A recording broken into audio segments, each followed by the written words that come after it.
I was the first to send a TV camera up on a private weather balloon, privately funded weather balloon 34 years ago. And the views were spectacular. We typically fly a number of GoPro cameras and tracking radios and satellite trackers so we can get it back. The students launched this weather balloon. That balloon starts out about 8 foot in diameter. There's one of the tracking payloads right there. And we, of course, have a GoPro on the main payload looking at the angry bird. And we're at the Columbus, Indiana airport, and we launched it. This is Indiana University campus, and you can see we're just a couple thousand feet up here, and you can see the typical blue sky. Now notice the blue sky is turning a little dark. We're up about where a jet airplane would be flying at this altitude. But you can still see that it's getting darker. Now we're at 81,000 feet.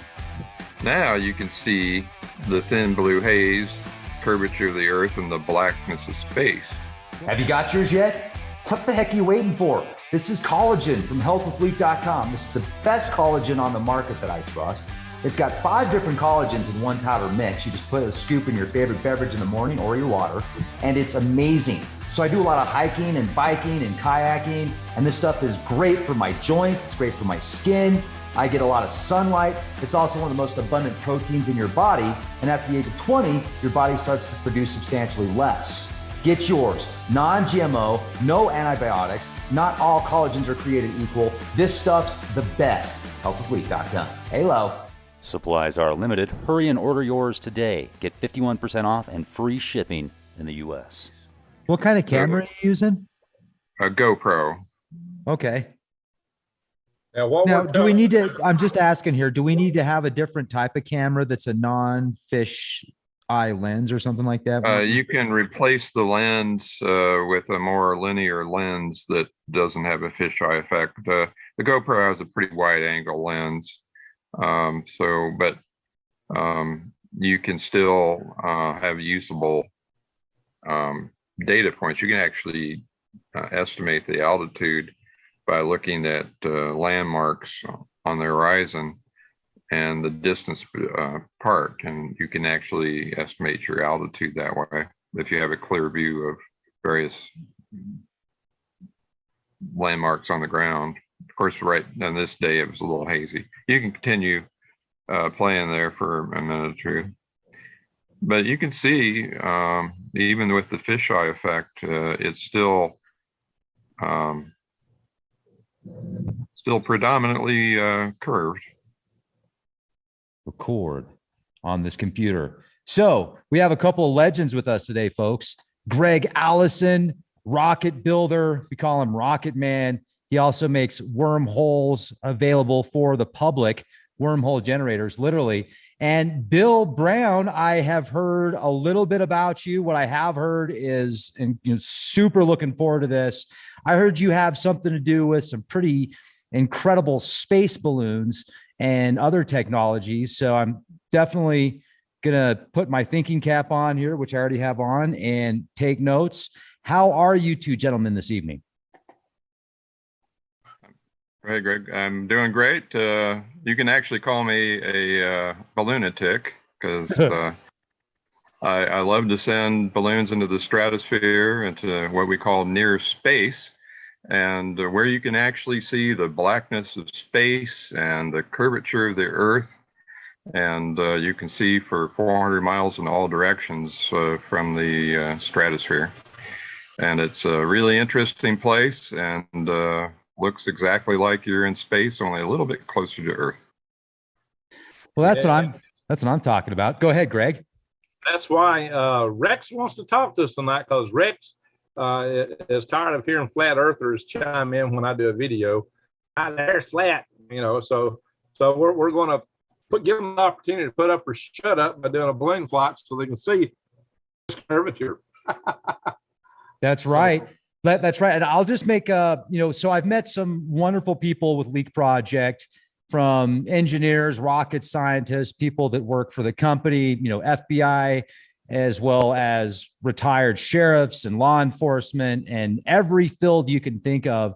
And, some amazing people. And I have interviewed people before that have brought some very interesting information about a old civilization called the Tartarian civilization, which I still know very little about, but just really interesting stuff. And then some people I have on the show are like, Rex, don't talk about space because, and I don't have these people on the show anymore, but they're like, don't talk about space because it's not real. And the earth isn't round, it's flat. And if you don't believe it, you're a shill. And I'm like, wait a second, what's going on? Where did all this start? And it seemed like a real big campaign about 10 years ago started pushing this flat earth thing. And I think it's some kind of psyop that's gone crazy.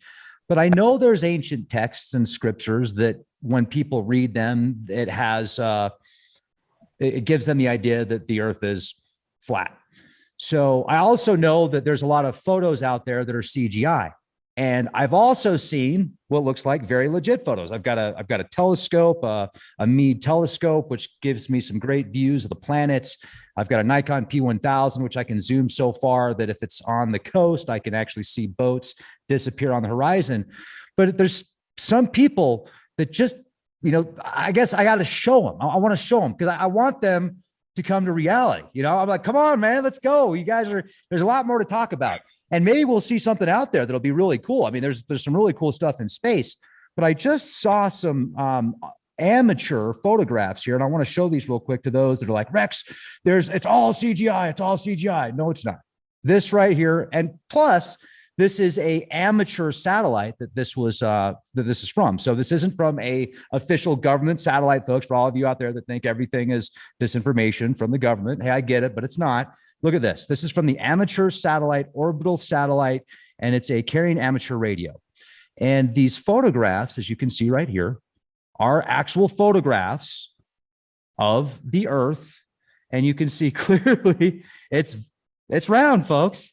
Maybe not perfectly round, but we're going to launch. I'm a member, Rex. I'm a member of that organization, AMSAT. Oh, you are? I've been a member of that for about over 30 years. Oh, cool, man. Well, I had no idea. See, folks, we may be in the matrix, but the earth isn't flat. So this is really cool. Yeah, I'm really looking forward to this. So tell us about this organization then, will you? Oh, well, it's basically started many years ago, at the beginning of the space program.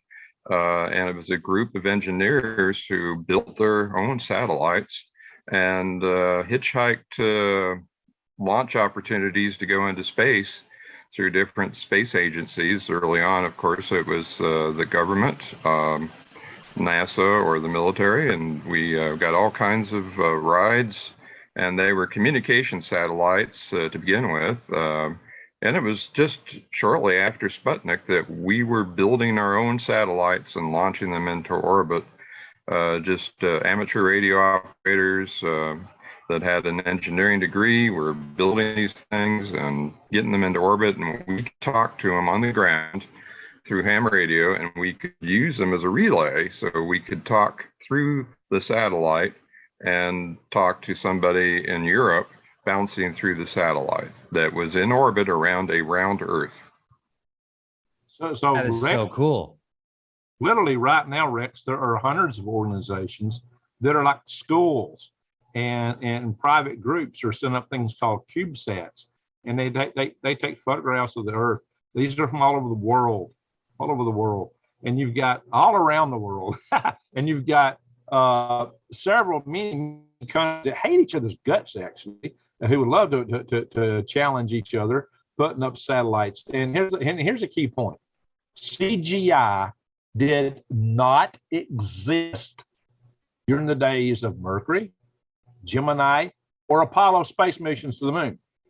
And there were actually film photographs taken from the moon, those cameras that they carried in their hands, and that famous flag photograph. There's several things that were taken with photographic film from space. Some people say, oh, it don't exist. Oh, yes, it absolutely does. And in fact, the earlier Air Force satellites didn't have the radio telemetry downlinks. They actually dropped film canisters that were parachuted down to Earth and snagged midair by an aircraft. And these were film photographs. Now, they were mostly looking straight at the ground, But if you look at a satellite track going around the Earth is spinning, and the satellite is doing this. But as the Earth spins under it, it gives you that sine wave pattern. You know, you're not going to have that with an Earth that looks like a dinner plate. That just won't work.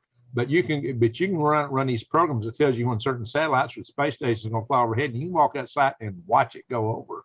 You know, when I lived in Alaska, I could see a lot of the pole, because I lived near the pole. I could see a lot of the polar orbiting satellites go over. That's mostly what you'd see at that high latitude. You're not going to see the other stuff. And why is the equatorial satellites? Why is it so much easier to launch a satellite in the equatorial plane? Because it takes advantage of Earth's spin toward the east. Why do we launch them toward the east? Because again, it takes, nobody hardly ever launches retrograde, except the Israelis. They had to over the Mediterranean. But you lose a lot of your payload capacity when you don't launch into this direction of the spin of the Earth, because the Earth spins around at the equator at about 1,100 miles an hour. Because it's got 25,000 miles, it's got to spin around every 24 hours. And you can actually use that velocity to help get your orbital velocity.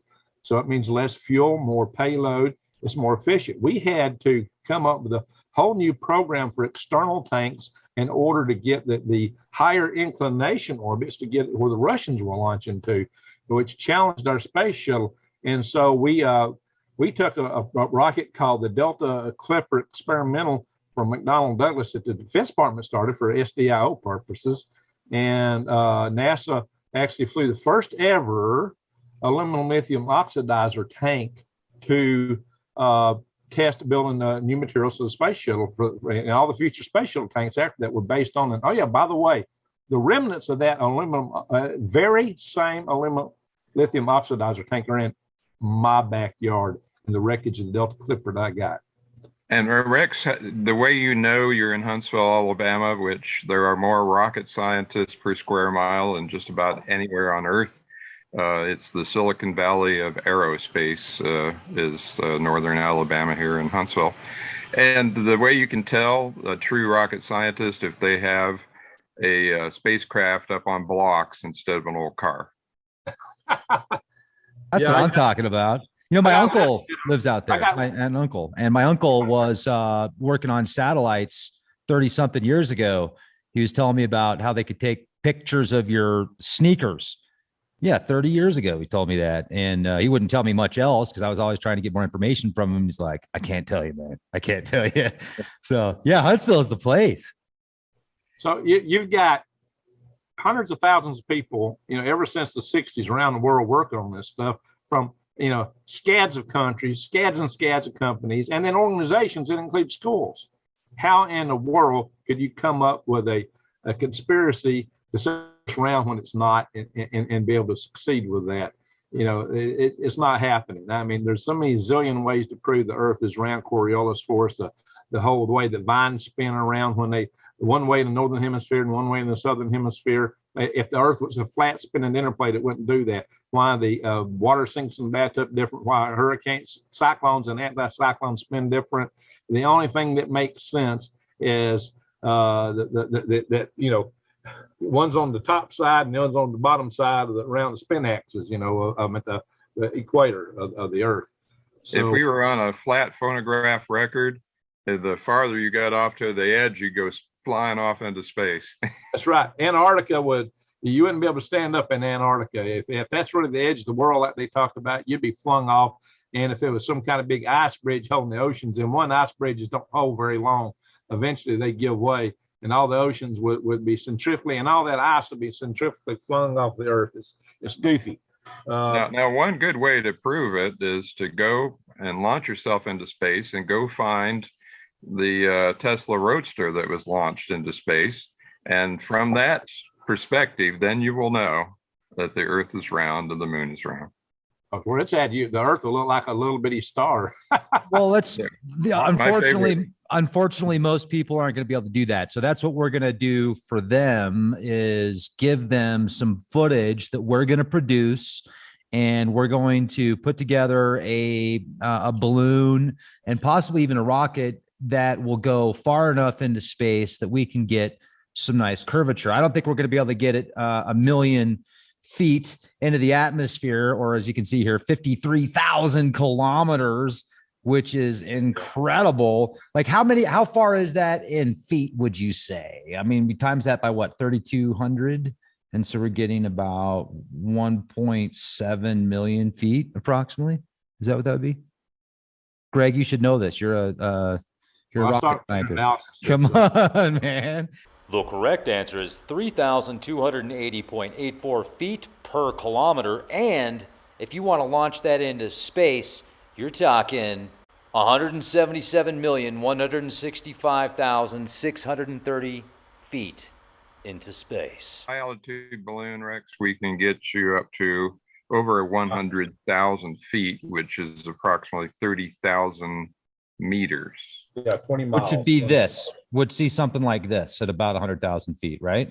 That's right. And see that thin blue haze Mhm. is the Earth's atmosphere. You're above at this altitude at 100,000 feet. You can see 400 miles in all directions. If the Earth was flat, you'd be able to see Japan and Europe all at the same time. So obviously that's not the case because the Earth is round. So you can only see 400 miles from this altitude in all directions. I have a nice video. We took one of the first images of a balloon bursting in the stratosphere. Oh, yeah. Okay. Let me show some videos. I'll show some videos from this channel here in a minute. Yeah. Right. If you fly across the Atlantic Ocean in an airplane and you look out the window, you'll see some curvature. And some people think, well, it's because of the window. No, when you're lower, you don't see it. But when you get up to over 40,000 feet on, say, a transatlantic or any transoceanic flight, when you get to those kind of altitudes, you can start to see it. But when you get, so that's not even half the altitude we're talking about getting with a balloon. A balloon, we're talking about getting up to 100,000 feet, 20 miles up. Which is 30 kilometers or so. Yeah. And the balloon, you're above 99% of the Earth's atmosphere at that altitude. And you can, it's basically a near space environment. We're right on the edge of space. So you can, you can tell, you can see the curvature of the Earth at that point. And really, you can prove that by just, if you transmit a radio signal from that altitude, like I say, if the Earth's flat, you could hear that radio signal on in Tokyo and London all at the same time if it was flat. But since the Earth is round, you can only hear it about 400 miles in each direction. So that would be a true test right there, just on the radio signals coming from a balloon like this. We put TV cameras and transmitters on it. Actually, I was the first to send a TV camera up on a private weather balloon, privately funded weather balloon 34 years ago.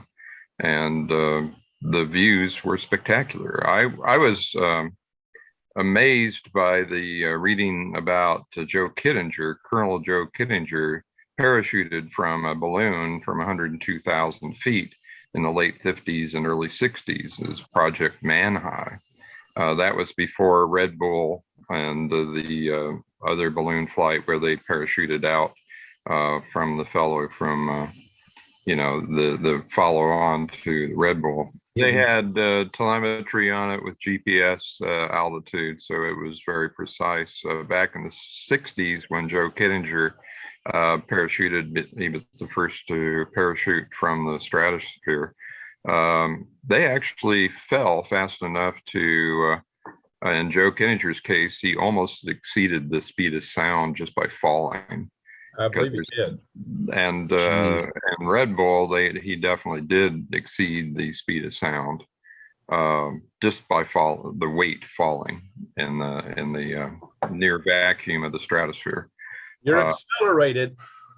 When you're in vacuum, there's nothing to stop the acceleration. There's nothing to break it. You're accelerated at 99.8 meters per second, or 32, I think, 0.2. It's 32 feet per second. That means every second it's an additional 32 feet faster than it was before, and it just keeps adding and it adds fast. And so you're going to build velocity real quick. What keeps you from doing that as you're flying through the Earth's atmosphere is the drag, but you don't have much drag. At the height of these balloons, at 100,000 feet, you are in one. Now it's interesting dimensions. 100,000 feet, 1% of Earth's atmosphere. 1% is all you've got, just 1%. We take a balloon and we fill a little bubble up at the top. We have to make sure we calculate the right volume of the balloon to use and also the right weight. And we have enough helium to lift away the balloon and the payload. And I think we're doing that. I used to use 16 pounds per cubic foot. Bill uses a smaller number, but I like to have a little margin in my calculation. I think what you were 14 something, Bill, but I like to use the 16 number, just give myself some margin. And what you do, you fill a little bubble up, but when that thing extends to the 100,000 feet, that little bubble expands and fills out the entire balloon into a giant ball. And we actually would have open ducts at the bottom to keep the overpressurization from busting the balloon, as it fills up. And at 1% of the atmosphere at 100,000 feet, which is about the optimal for a balloon, is exactly the atmosphere on the surface of Mars. And if you go to Venus at about that altitude, 30 kilometers to 50, you got Earth atmosphere and Earth temperatures.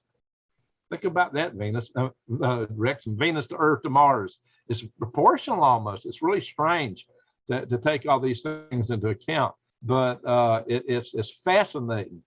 But you can actually simulate Martian atmosphere. In fact, one of the balloon missions we did, and I can show you a picture of it in a little bit, was for a Martian aerobot. The guy was trying to launch a Martian type balloon from another balloon, a two-stage system, and we were out at sea doing this launch.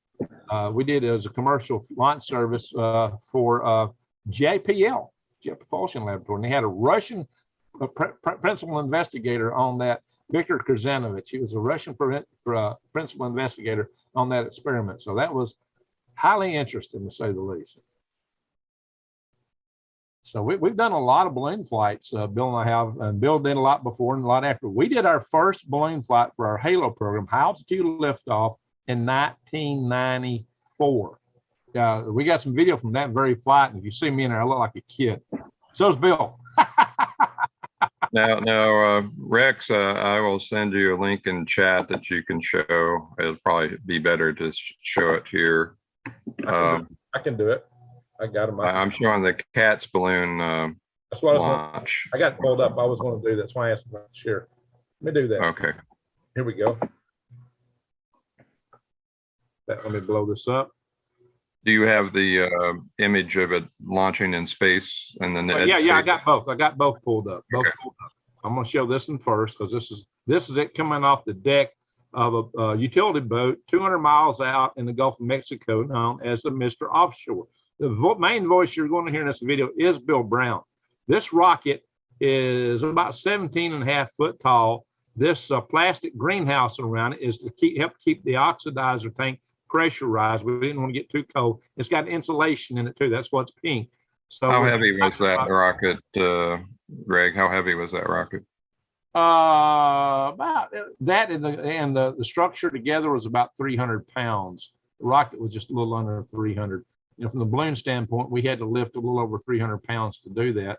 And this little section right here, this rocket motor I pick up all the time. When I go back to full video, I'll show you this rocket motor. And I'll show you another image of it when you see it all laid out. So watch this. And we had to have the exhaust on the boat turned sideways so that the little pellets of diesel fuel wouldn't go out and impact our balloon and stop it from reaching altitude. So that was one of the things I had them do.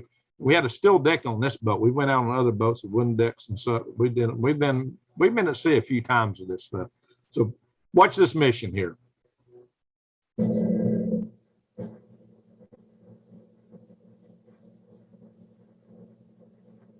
I'm not hearing any sound.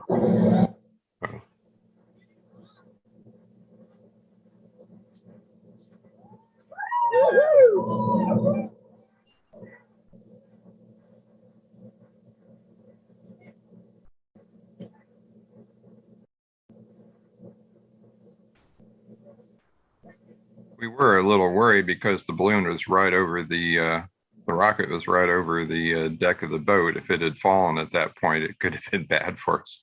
Yeah, and that's what you're talking about right here. Hang on, let me back up a second. Hope it doesn't drop now. That's what Bill just said. I hope it doesn't drop now.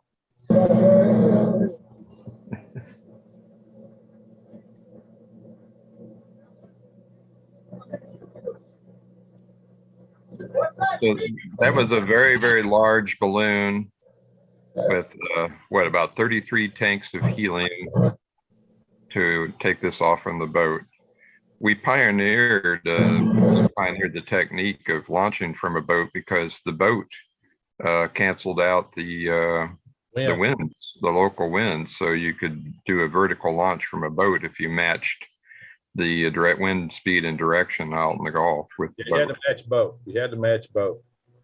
And that made it a lot easier to launch the balloon. That's why we used the boat. Plus, we got a lot more range availability out there without having to worry about air flights. And we had to shut down. We shut down a Gulf air route to do this. We used Eglin Air Force Base for range scheduling.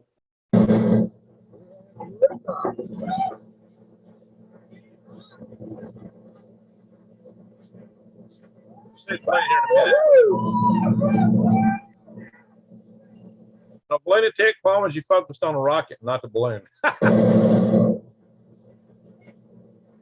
There it is. There you see the balloon. Well, that balloon will expand way bigger as it goes up. It's going to expand real huge. And we'll see that expanded balloon here in the next video. Hang on. So we'll go over to the next one here. Blow this up. Now, there's no sound from this. There shouldn't be. Now, you can see he's got a video overlay board that sends telemetry down actually through the video.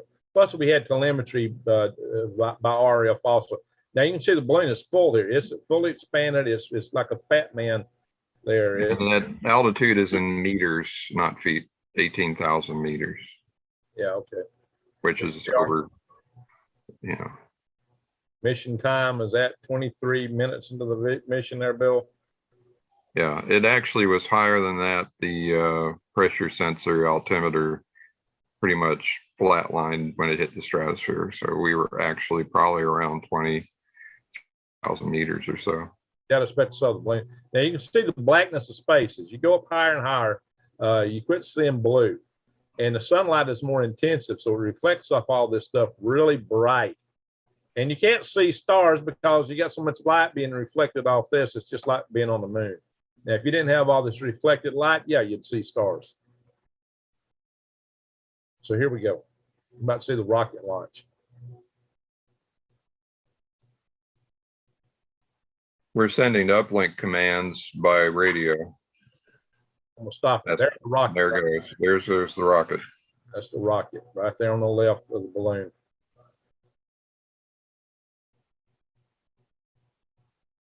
Off it goes.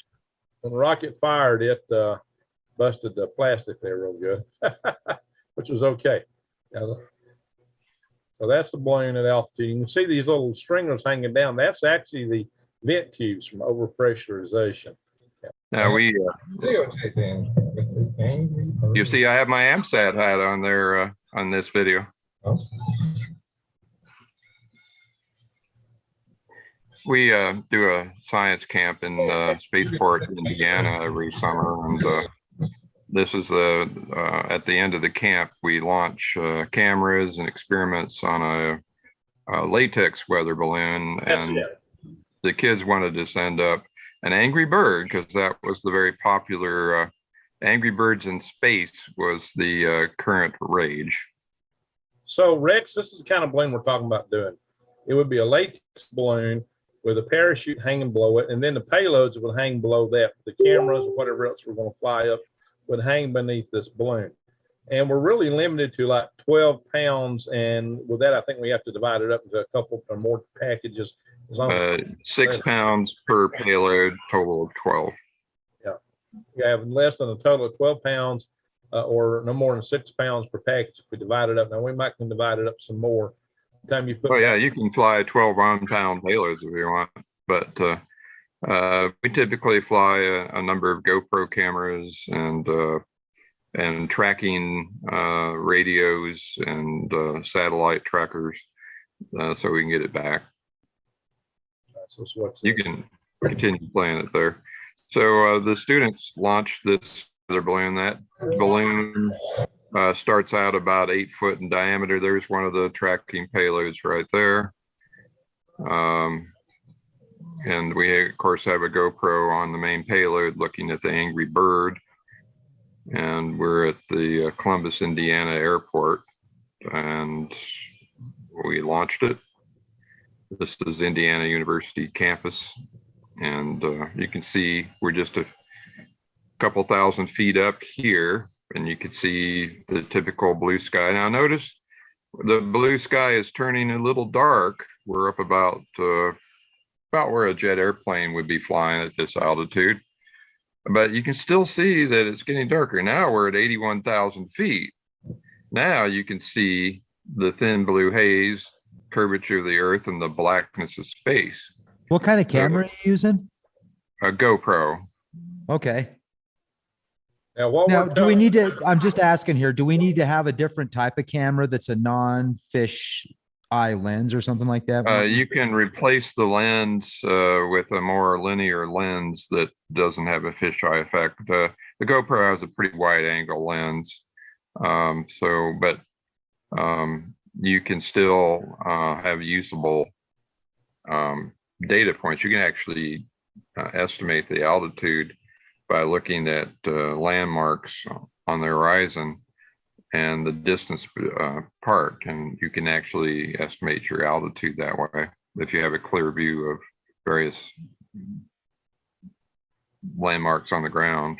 Of course, right on this day it was a little hazy. You can continue playing there for a minute or two, but you can see even with the fisheye effect, it's still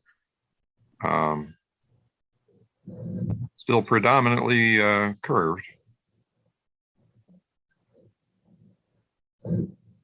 You know, when Greg and I do that, when we do this launch again, I just want to have two different types of cameras up there. You know, we'll have like your basic camera, and then just so everybody else can't use that, reasoning against the shape of the earth, we'll be like, no, we've got a non-fisheye lens and we've got a regular camera here.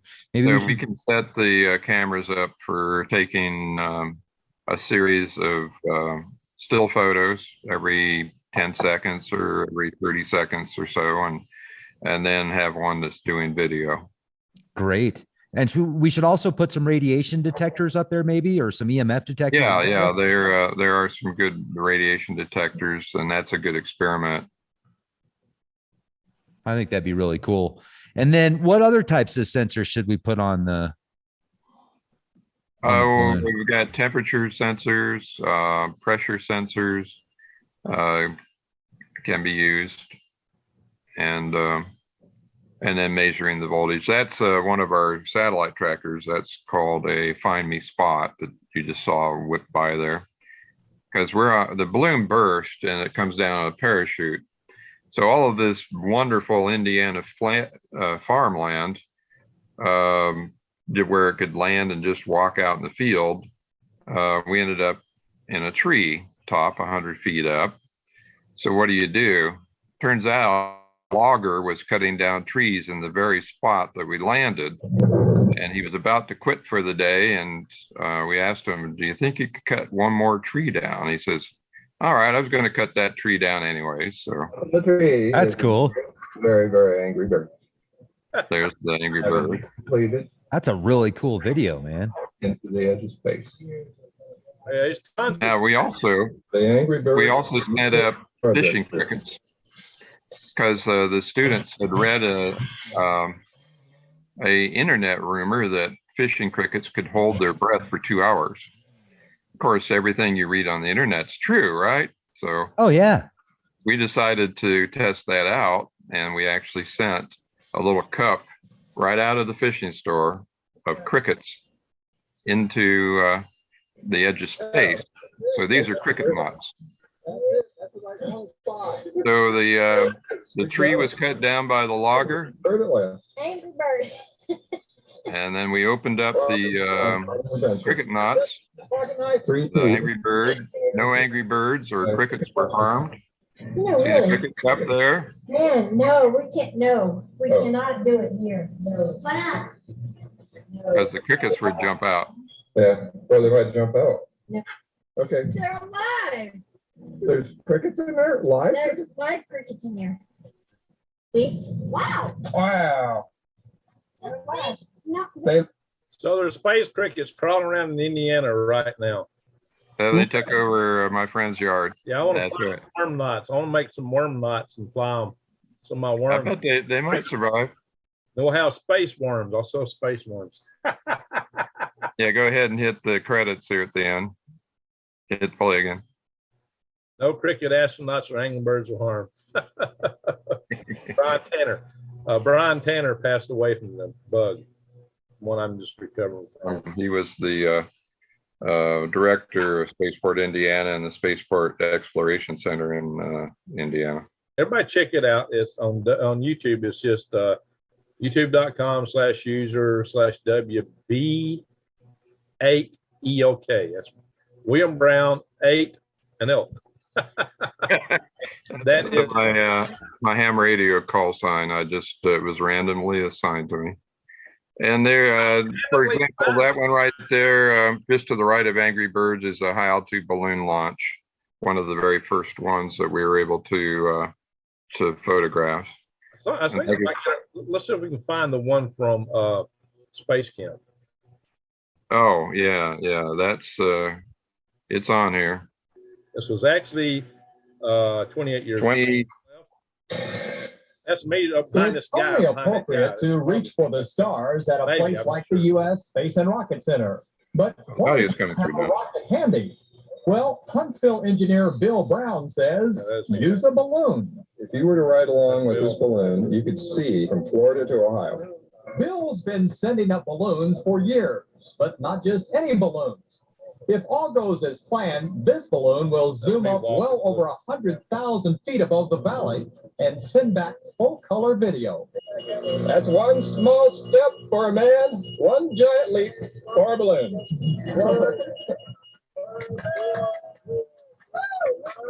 The camera was working great, sending back video on a ham radio transmitter. And this would be no quick trip. It would take about 2 hours to get up to 120,000 feet, high enough to see the curvature of the Earth and the blackness of space. The balloon did everything Bill hoped it would. At That's me. 120,000 feet, it burst, and a parachute brought the camera and transmitter back to Earth. Hams on the ground tracked its descent and knew it landed north of Huntsville. That was one of the first cameras in on a weather balloon in the edge of space, and there were just a handful of people that had cameras that small. They actually had a little tube in it. This is a video that Barry Pickens put together for us. I'll cut off the music. That's one of our tracking devices right there. That computer's on my desk now. Yeah, we had full sensor downlinks and displays on our monitors and stuff. So that was for something we called a balloon launch return vehicle. There's the nozzle and the end dome of the tank, and there we go. That was for our cat's prize. This is for our balloon launch return vehicle, which is a little plane that we built. That's a JATO motor right there. Really, that's what your buddy from JPL, the guy who died young, who we were talking about when we were out there. What's his name? Jack. What's his name? Jack. Oh shoot, I'm getting brain locked. You know what I'm talking about. That's a rocket motor test stand, a portable one. Watch part. That's on the back of my blue truck right now. That's on the back of Betsy Blue. That's test stand is right now. That's testing that smaller motor for the balloon launch return vehicle. We did all this as a phase 1 SBR, which is supposed to be a paper study. For the paper study, we were actually testing rocket motors, and we flew a balloon. We rented a boat. This was like a $70,000 budget we had to operate on. And here we are on the C. Michael Calais. The boat alone cost me $12 grand. The balloon and all the helium and all was something like 10 grand. I think maybe the balloon was 10 grand. Here we are filling the balloon. Now this gives you an idea. So you feel that all that plastic hanging down will fill out. All that whole stem of it is plastic that will fill out. So we're just putting a little bubble in the top of it here. You see that? Everything down to that chute will fill out almost. And that tube hanging down is that's what your overpressurization comes out of. That's me with a hat on. Big fat guy there with a hat, that's me. That is a test model we built earlier. We flew some with a 300-foot long bungee cord out at the University of Alabama in Huntsville. Then we put a rocket motor on it, flew it. And then we built a bigger one version, which you see below in the middle of the screen. And it's got a box there. The box had a cold gas reaction control system to point it in the direction we wanted it to point. The guy in the white cap was the chief engineer for what back then was Raven, which is now, I believe, Aerostar, the name of the balloon company. Here we are walking this thing out. See, the thing about it, when you got up in the boat, if you were doing this on the atmosphere on a steady platform, that thing would whip you to death. The winds would. But we're matching the wind velocity.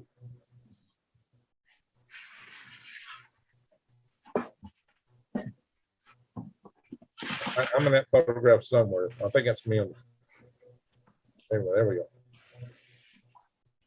That's this thing going up. We have our own little miniature spaceship. This has been filmed by one of the guys on the boat, looking aft.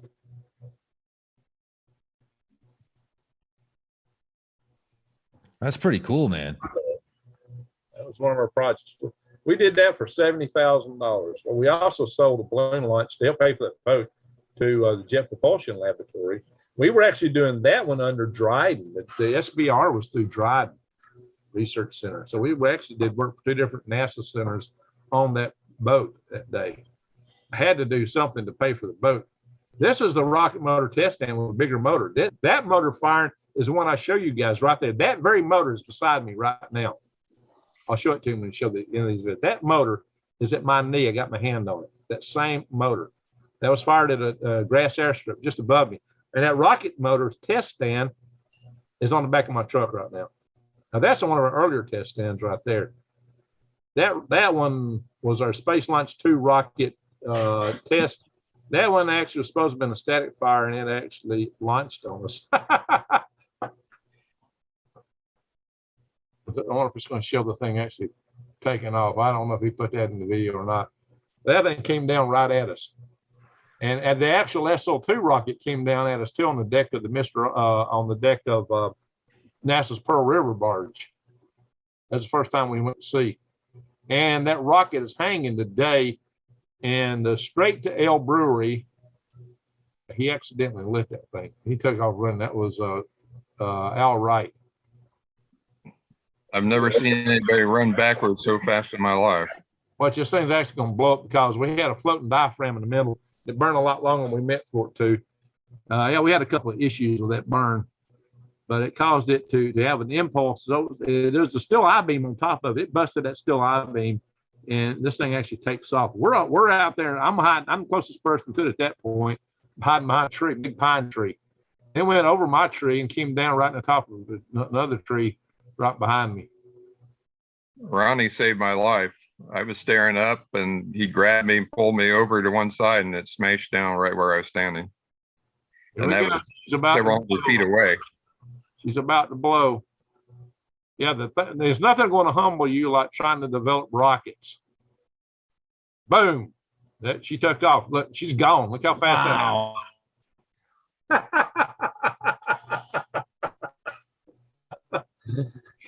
I bet that went about 600 feet in the air. Yeah, the neighbors weren't exactly thrilled. You can see the gasoline. Here's another image of it. 1997. Hey, Greg, do you have the picture of the launch we did from Manchester in the field where it created the hole in the field? I got the picture. I don't think it's in the presentation I was going to show. Okay. But I'll have to dig that out later. I'll have to look around for it.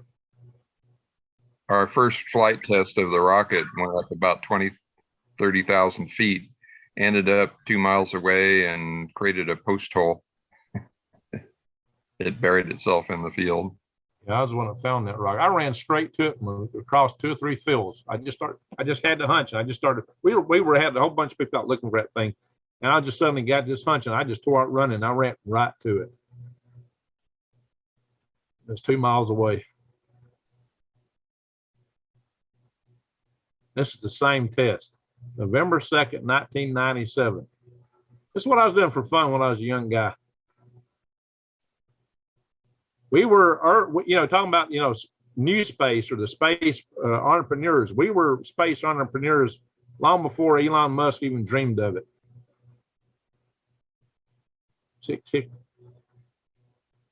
We got a little block wall on the right there. It's protecting the oxidizer tanks and the filling controls. The little tower there got knocked back some. They had a steel beam on top of it, but that's gone. Oh yeah, this is our buddy. Oh gosh, this guy has a rocket-powered canoe, and his safety system was a couch blanket. This is funny. We can't. Well, I don't think we need to show every video on here, but this guy actually died. This is Glenn May. He died during the Virgin during the space develop. What do you call it? Skill Composites did the test of the Virgin Galactic system. It was developed by Burt Rutan. They did a cold flow test for the Spaceship 2, and it exploded and killed Glenn May, who's the guy on the canoe. He worked with us for years, and he went out and worked for several of our guys. Went out and worked for Burt Rutan on that project. So Spaceship 1 and Spaceship 2 were derived from the rocket motors we developed in Huntsville. At least the rocket motor side. Now look at this. As a safety engineer, I have to say, sitting down in front of a rocket nozzle and igniting it. Yeah, it's not the optimum way to do it. This does get funny here in a minute. It's got a fuse on it. The fuse hadn't lit the motor yet. Glenn's just getting ready for it. We did rocket-powered bicycles and all kind of stuff. He went from 0 to 30 in about 2 seconds on a rocket-powered bicycle that Tim Pickens developed. Well, no, the first one was built by Glenn. Tim built a slicker one later. Anyway, that's a safety system, a couch cushion. Hey, whatever works. So we got different things happening here, yeah. Just kind of skip that. That's Is that your house on fire? Oh, this is a 12,000 pound thrust motor. We actually had this available for our HARC Liberator project.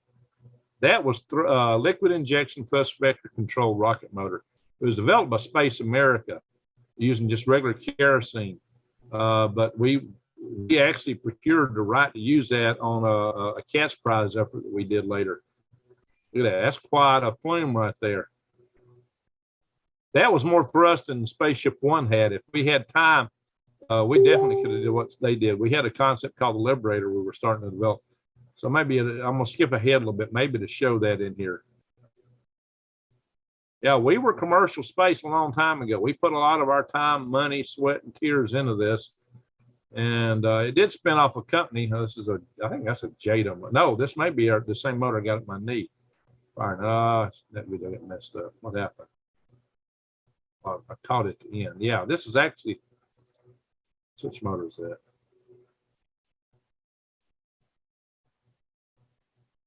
I think so. These aren't those Estes or rocket engines you can buy in the hobby stores. Yeah, we're not using Estes, that's for sure. And here's another. There we go. There's Glenn right there. No, was that Glenn or was that Tim? Looks like Glenn. That's Tim's rocket bike, though. That's Glenn riding it. Yeah. I got the best picture ever made of one. There we go. This is the first ride on a rocket bike right here. That's me right there with a two-tone shirt.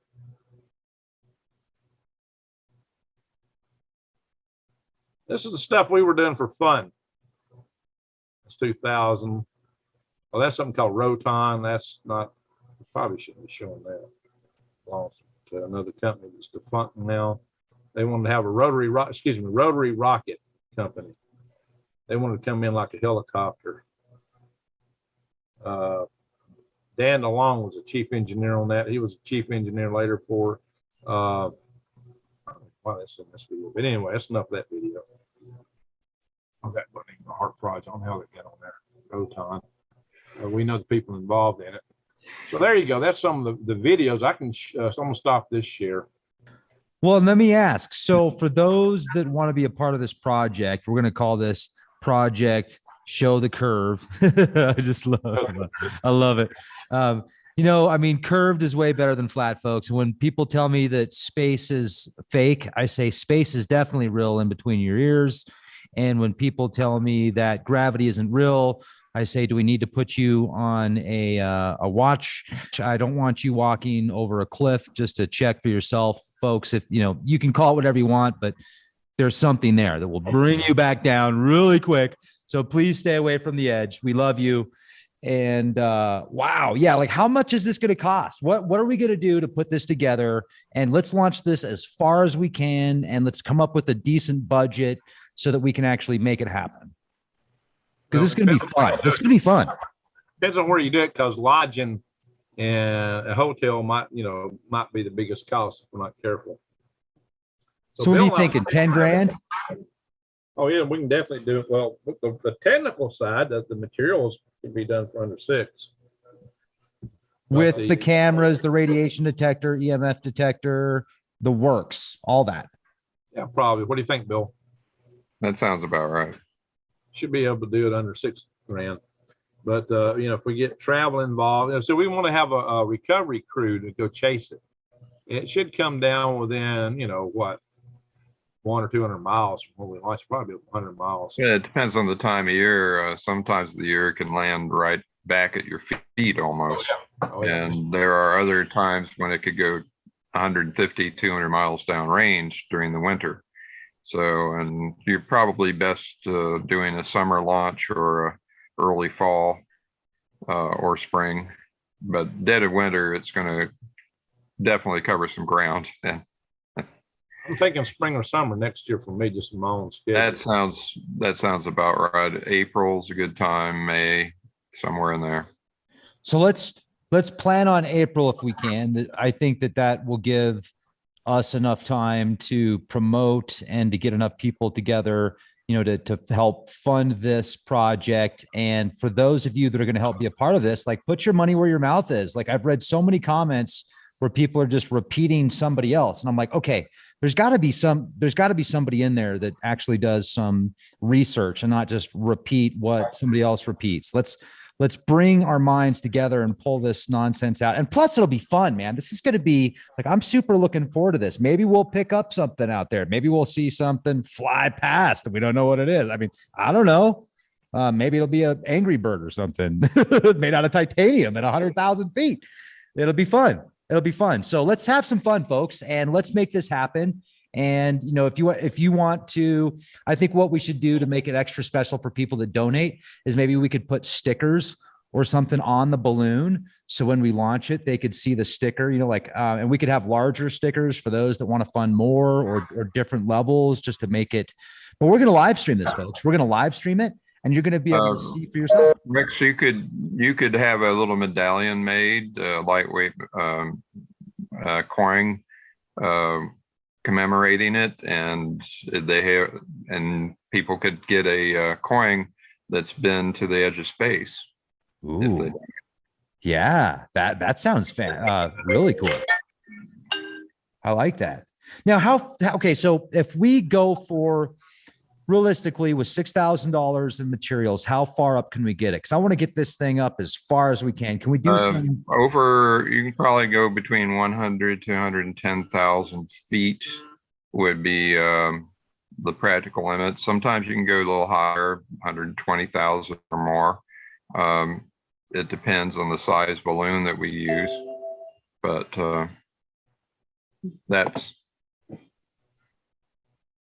that's probably the range that we'd be looking at, and you can get spectacular video from that altitude. You'll be, like as Greg mentioned, you'll be above 99% of the Earth's atmosphere.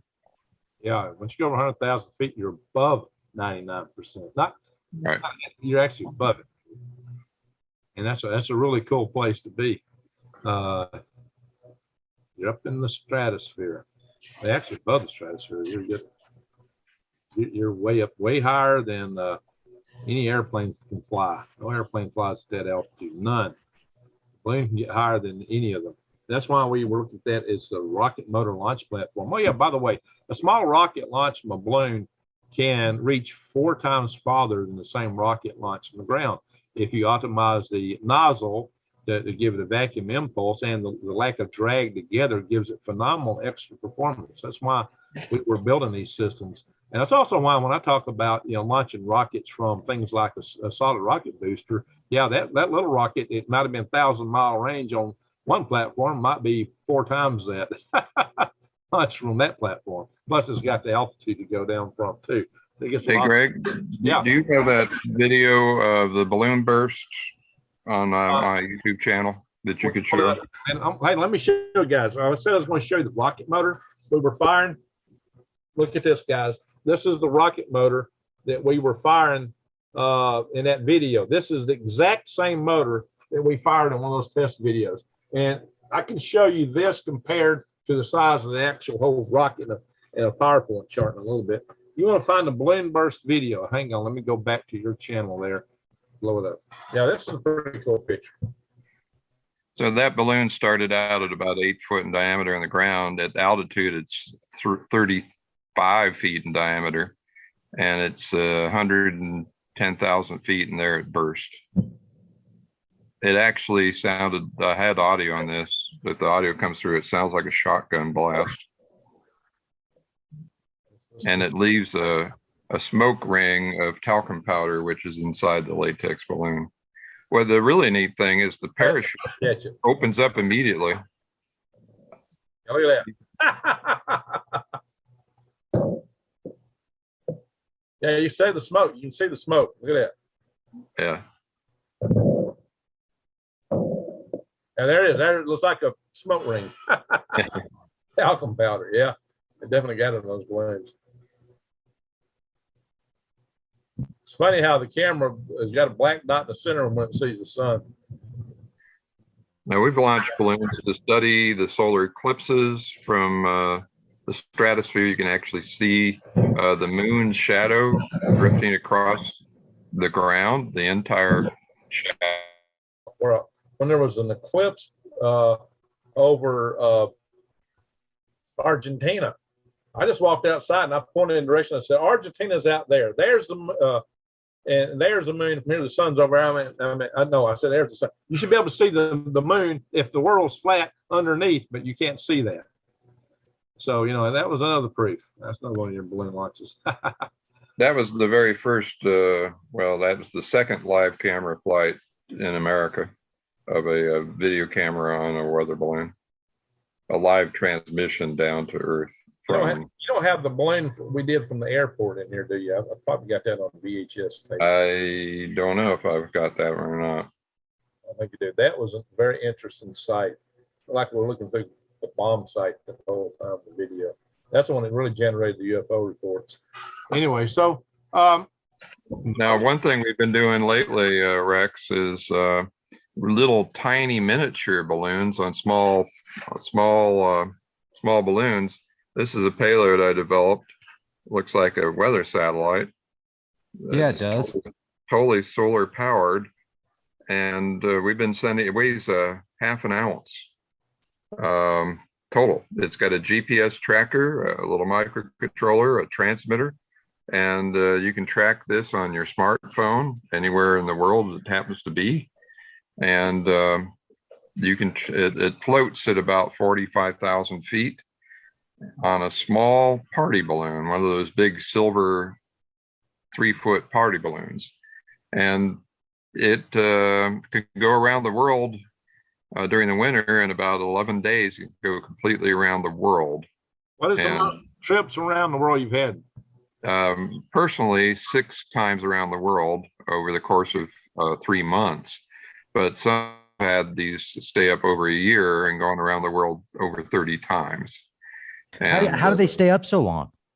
Well, the balloon is a special balloon that, these little silver foil balloons, they have some clear ones too, but it's called a super pressure balloon. So if you put in just right amount of lift, when it finally expands as far as it can, and it still has enough overpressure to stay at altitude but not burst. You have to be very accurate within a gram of the lift. But if you achieve that, it just it floats at that specific pressure altitude for months and sometimes a year or more. And the higher you go, the longer it'll survive, avoiding big thunderstorms. If you get up around 50,000 feet, you can probably stay up over a year. So I've got one right now. It's just east of Siberia, between Siberia and Alaska, and it's taken a very slow ride. It went out to California, launched from Alabama, went to Mexico, California, came back to Alabama, and then now is going across Europe, and now is in Mongolia and China, and now it's heading back towards Alaska. It's been up for over a month now. So you're essentially I just want to make sure on the same page. You're tracking a balloon and you can see on a map where it's at, so you can actually follow it, make its circumvention around the globe. Like you can watch it go around the planet. Yeah. Wow. I can bring up the website. The track. Yeah, this is cool. Let's see. I'm going to give you in the chat.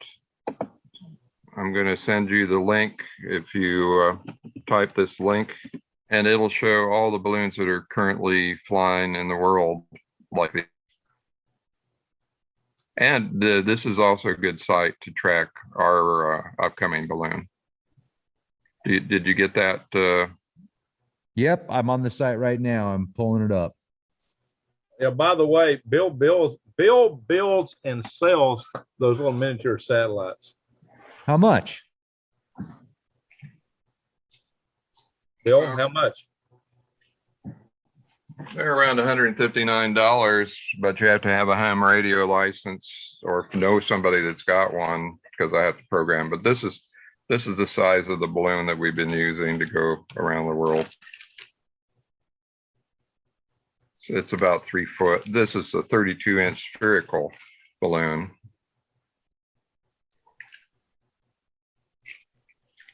So it's not very big at all. And we discovered that you could, if you get the lift just right with the particular weight of the payload, under a half an ounce, it'll float in the upper jet stream and stay up for months. They test balloons first, but those don't. That's what's cool. That's the difference. It's called a super pressure. Yeah, and actually, Aerostar has a large scale super pressure balloons for flying real high now. They call it the ULDB. If you go to 3 days time on the right there where it says 12 hours, click on that. Yeah, go 3 days.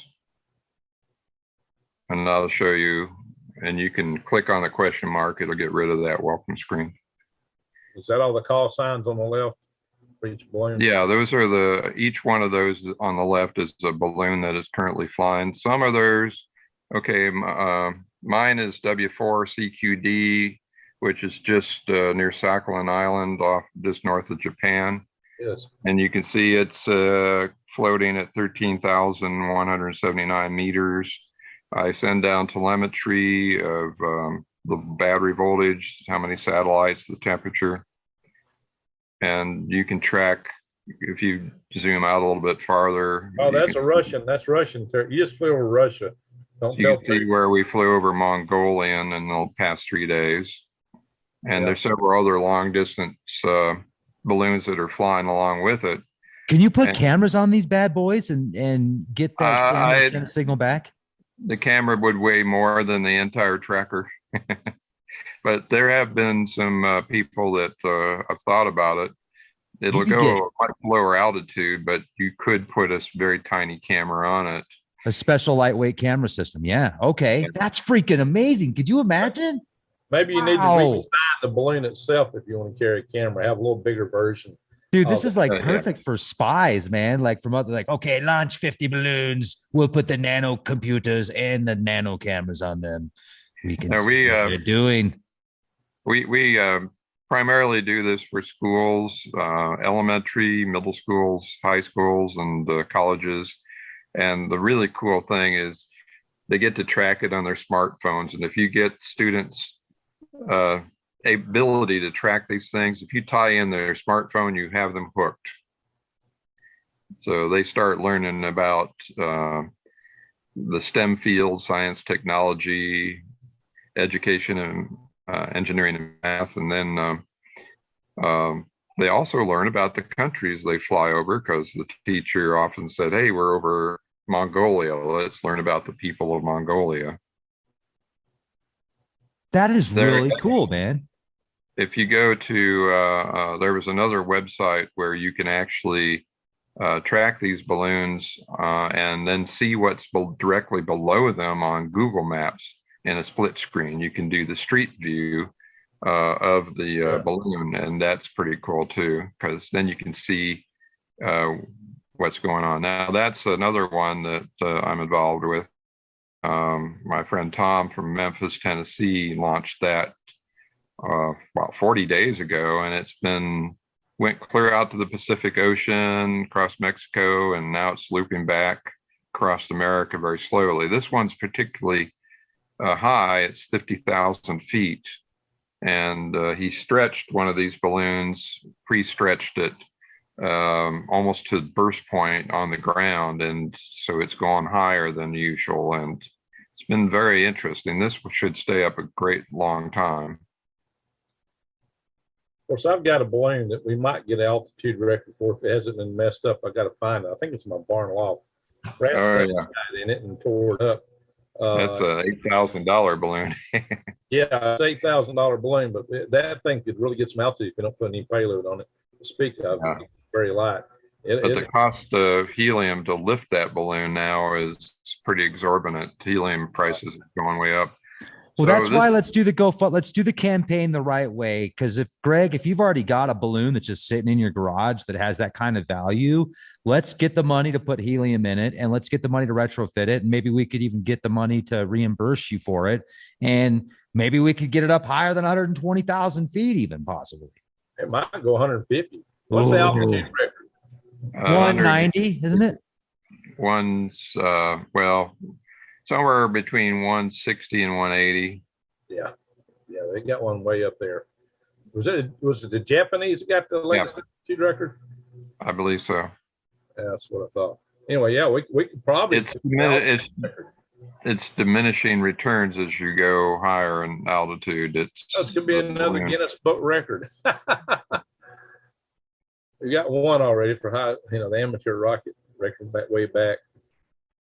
So, but this is a cool thing. You can track these balloons as they're going around the world, and some of these are regular latex flights like we would be doing, and your viewers can go to this site and watch our balloon when we launch it right on this site here. Wow, we got one right over Sandy, Utah, and it's only about 4,500 feet up, approximately, if it's 1,500 meters. Hey Rex, that's just north of the government's big data fusion center. Oh yeah, I know Salt Lake pretty well, man. I know this area well. I think they're probably testing that one. They're testing that one on the ground, because that's probably the ground elevation there. Yeah, I mean that is low, because Salt Lake's about 4,000 to 5,000 feet, and then you got, what is this? Looks like just lower. Little Cottonwood Canyon right here. Wow, that is so cool, man. I got to do that. I got to get one of these bad boys. And then maybe I could figure out a way to get a really small camera system on there and an interesting payload that we could send shots back. I could just take photos or video and then for that, we need to design a little different balloon to carry, be able to carry the weight. Because, like I said, for about every pound you want to carry up, now so he's carrying just a couple of ounces. But for every pound, you need 16 cubic feet of helium to really get up to. We'd have to use the equivalent of a Raspberry Pi camera.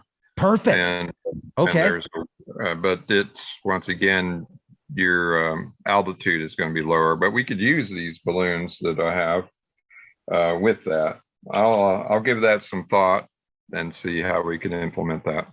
Yeah. And hey, what about this? What if we could add like a little propeller system on the top so it could actually adjust the height? Oh, so we could be at, 5,000 for 1 minute, and then it could be up to 50,000 a few minutes later or something. And it could actually fluctuate.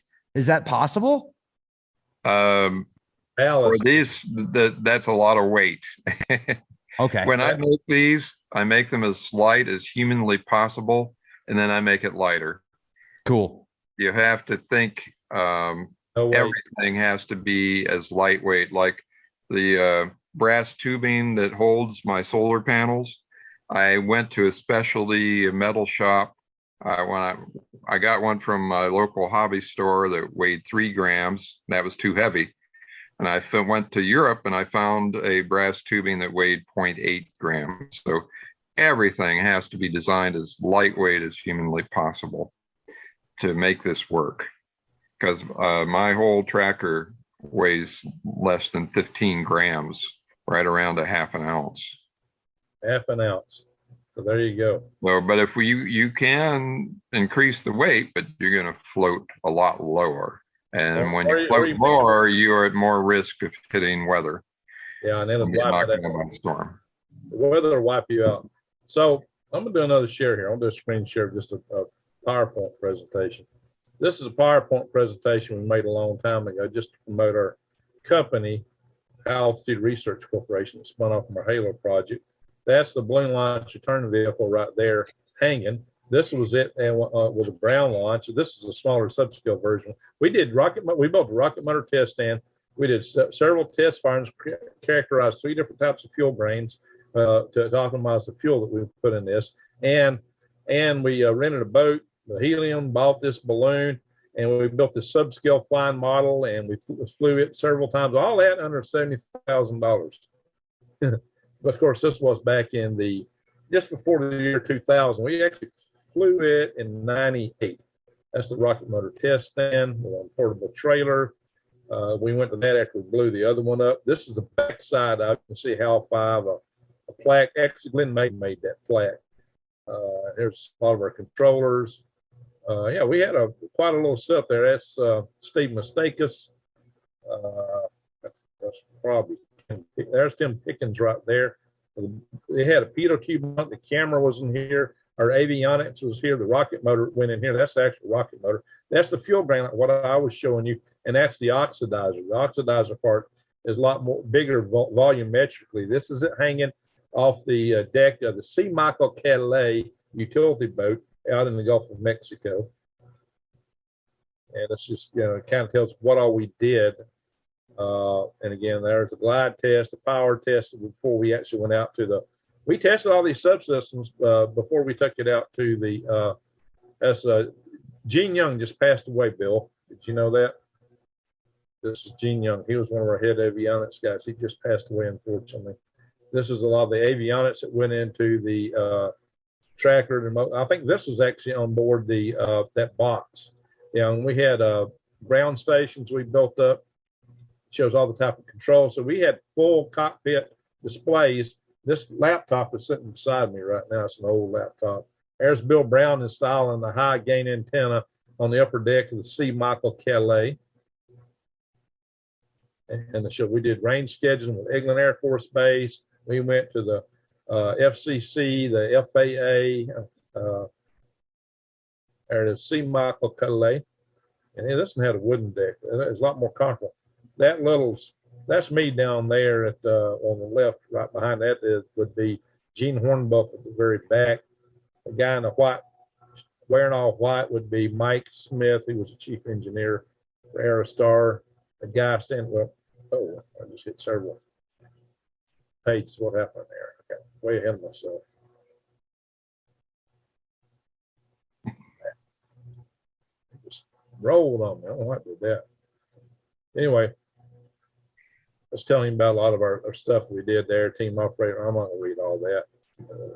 All that now. That whole Yeah, this was a project budget for that balloon launch return vehicle, the little space plane we built. Oh yeah, we even had a subcontract at Lockheed Martin who actually ran aero analysis and had us redesign the shape of the vehicle. Lockheed Martin, but we got them to do it for just $14,000. Yeah, Boeing won't do anything for under $50 million. But we had a real good friend at Lockheed Martin who was really helping us out. Good guy, Dave Christensen. God rest his soul, he passed away. This is our Cat's Prize rocket. This is that test stand with sandbags on it. It's the same test stand. It's on the back of my truck right now. This is our rocket motor firing right here.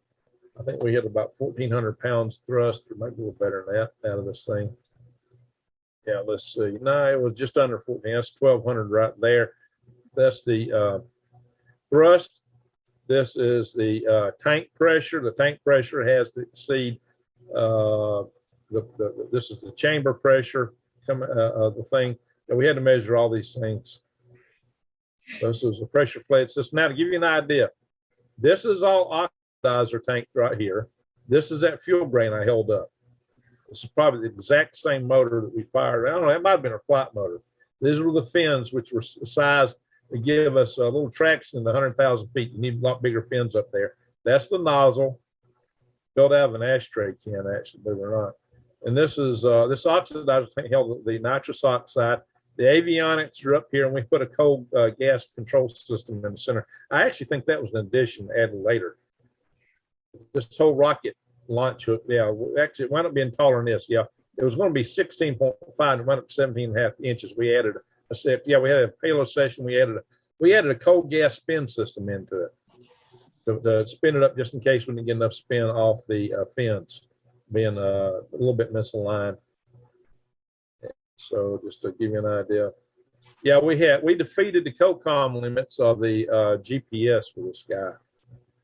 GPS was not supposed to let us do this, so we came up with a GPS receiver with an oven-controlled crystal oscillator, and we had a time impulse to come out. We had triangulation on the ground. We needed 3 ground stations operational to get that, so we could tell them their altitude deterministically. We actually developed 4 of the ground stations instead of 3. And that's the avionics. We back then, now you can get cell phones to do all this stuff. We developed our own boards, avionics boards, and put them in the rocket. That was our avionics package. And here we are putting the cold gas system on the rocket itself. And this is on the deck of the Mr. Offshore out in the Gulf of Mexico. That'd probably be Gene Young right there. That would be, I think that's Steve Mistakus. This is our uplink avionics module. This had, this you can see it had ham equipment in it, but we had these bellow switches. It could not fire until these bellow switches reached an altitude that we had it preset to from the vacuum chamber. So there was no way this rocket could fire earlier than a safe altitude, so it wouldn't go off on us while we were handling it, and we knew that it had a reasonable chance of success.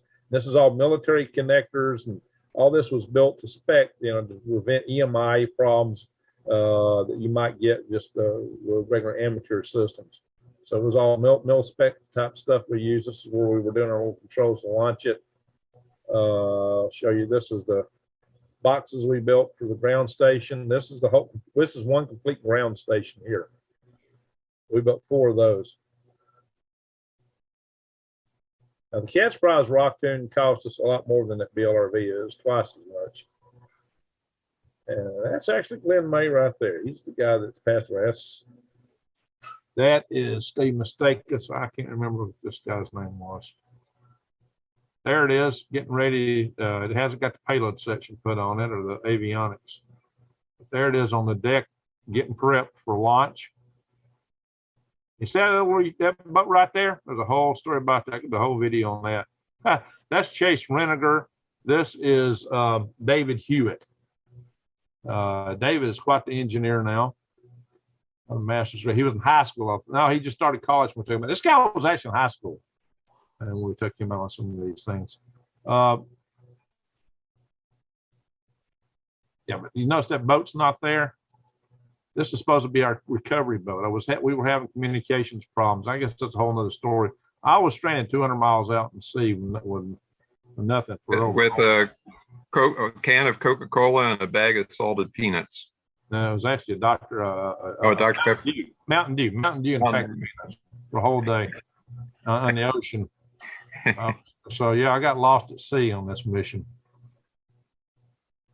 Anyway, so that whole project cost us $130,000. This is the Martian Aerobot. I talked about the atmosphere at 100,000 feet being the same as Mars. Well, the JPL took advantage of that, and they come with this Martian Aerobot project. We did that for them. This is our Halo program's SL2 motor firing. This is the one that we did. It didn't take off on us. We did more than one SL2 motor firing. And this is the phase one. Now this is the Manchester rocket launch that Bill was talking about. That rocket now I don't think I got the post hole picture here, but I've got it somewhere else. I have to find it. I launched this rocket. It went to about 30,000 feet. Somewhere there's a picture of me holding it up. This is the one that got some Guinness Book of World Records. That's the Space Launch 1 rocket. You can see that little bubble of helium there, and this whole thing expanded into a big ball when it launched. And then it bust open like Pac-Man. We launched the rocket immediately then. There we go. There is the Guinness Book rocket right there. That's Gene Hornbuckle, Tim Pickens, myself. That is Steve Mistakus. I'm moving aside to make room for everybody, and Steve hogged it out and blocked Gene Hornbuckle. I meant Gene Young. Excuse me, that's Gene Hornbuckle. Two Genes. That is Peter Ewan, and that is Clay Sawyer. Clay Sawyer. Yeah.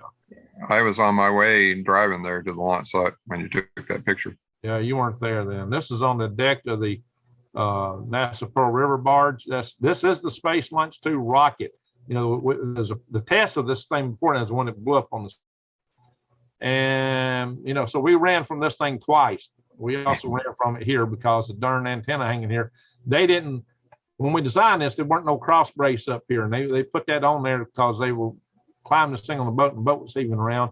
And so that wasn't really counted for earlier. Somebody did a field change without really mentioning everybody else, and our antenna hung on that. And as the balloon was pulling up, this thing became a bow and arrow, and this was the arrow, and it was aimed right at us. This is the balloon. You can see all this hanging down here. All that would inflate at altitude, and this is just a little ball of helium up there. And we're all out here on this deck. This deck was 70 foot wide and 200 foot long, and there's the rocket down there. That's the avionics for that. That's Gene Young in his shop at the time. He was our avionics mad scientist. God rest his soul, he passed away on us. This is the rocket man. Now, this was the uplink avionics module to launch it right here. That's the oxidizer tank, and this is the fuel grain. It says his halo. This rocket is hanging from the ceiling because it wound up on the deck of the boat. You know, we had to run from our lives. Again, I was the closest guy to it when it's coming at us. It was hissing when it hit the ground. No, it wasn't hissing. Wasn't it? No, it was fortunate on that. The tank was not compromised. But again, our good buddy who ran from the motor firing the first time, he was one that went and opened it. It started hissing after he opened the valve. Oh, yeah, okay. The pressure was dangerous. Yeah, he went up there and cracked the valve open all right. So, yeah, that just gives you what we spent on these things. You know, it's pretty amazing what we got away with this year. How cheap we were able to do all these things. You know, if the government was doing that, that would have been millions of dollars kind of stuff we did. So we had a lot of adventures. We actually ran from rockets. I got lost at sea. We had a lot of balloon packages that went down, and the terror with film deliverance, things like that. And one place that scared Bill was he said, they got an effigy. They got somebody hanging in an effigy. Bill was scared. Said, "Oh, well, that's just the grandparents of my babysitter." Where I used to live in Paint Rock Valley. I used to tell the guys, I said, "Look, guys." We dropped one of the payloads in Georgia in this lady's backyard, and she called the TV or radio stations and the police and said, "Aliens have landed in my backyard." And then 5 minutes later, the chase team arrived, some of whom looked like aliens to begin with. So It took a while for them Nice. to convince her that it was one of our rockets. She heard the loud beep. The bottom package was orange, which had we were testing the oxidizer tank, and it came down, and we had this big beeping package, beep, beep, beep, beep, beep, beep, and there was a big silver balloon come down. I imagine she looked and saw that balloon coming in, and it looked like a UFO landed there. And she heard that beep, beep, beep, beep, beep, and it scared her. She went down her backyard. We had one landing on this guy's ranch in Georgia, and he goes, it's on a 90-foot tree, and we asked, do you mind if we saw this tree down? And he says, sure. And he went and got a chainsaw and brought it to us, and he says, now, do you mind cutting it in 2-foot pieces and stacking it up near the house?